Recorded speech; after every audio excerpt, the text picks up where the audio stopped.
Hey guys, and welcome back to How to Make Elements from Household Materials. Today's element is going to be sulfur. To start, we can pick up some impure gardening sulfur from a hardware store, which is around 40% sulfur by weight. The remainder of the gardening sulfur is composed of filler material, so this will need to be removed to obtain the pure sulfur. To begin, we can measure out 600 milliliters of xylenes, which can be purchased as a solvent from hardware stores. Next, an arbitrary amount of gardening sulfur can be weighed out. I weighed out 650 grams.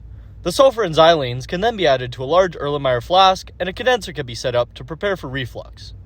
Sulfur is much more soluble in hot xylenes, so by refluxing the mixture, we will better dissolve the sulfur into solution.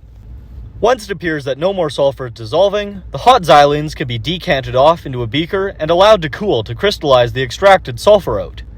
The cold xylenes were then put back in the Erlenmeyer flask to dissolve out more sulfur, and these steps were repeated until all of the sulfur was removed from the gardening sulfur. Alternatively, a Soxhlet extractor could be used to cycle xylene over the gardening sulfur to more easily extract everything. After letting the last extraction of sulfur crystallize from the xylenes, the cold xylenes were distilled to purify them, and some residual sulfur and other xylene insoluble impurities remained in the flask. These impurities were discarded. Next, the semi-pure sulfur was recrystallized in batches to fully purify it. The recrystallizations were done by adding some of the sulfur to a 1-liter flask and adding xylenes while heating and stirring until everything dissolved. The hot xylene sulfur solution was then left to slowly cool and recrystallize.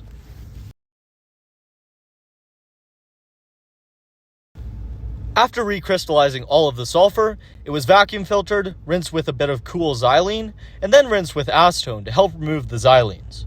The sulfur was spread out to let the acetone evaporate, and then it was powderized in a blender. In total, 233 grams of pure sulfur was obtained, corresponding to an 89.6% recovery based on the starting gardening sulfur concentration. Pure sulfur is a useful reagent to have on hand, and we will be using it in the future to produce a couple of fun sulfur compounds. I hope you guys enjoyed, and I'll see you in a future video. Okay, bye.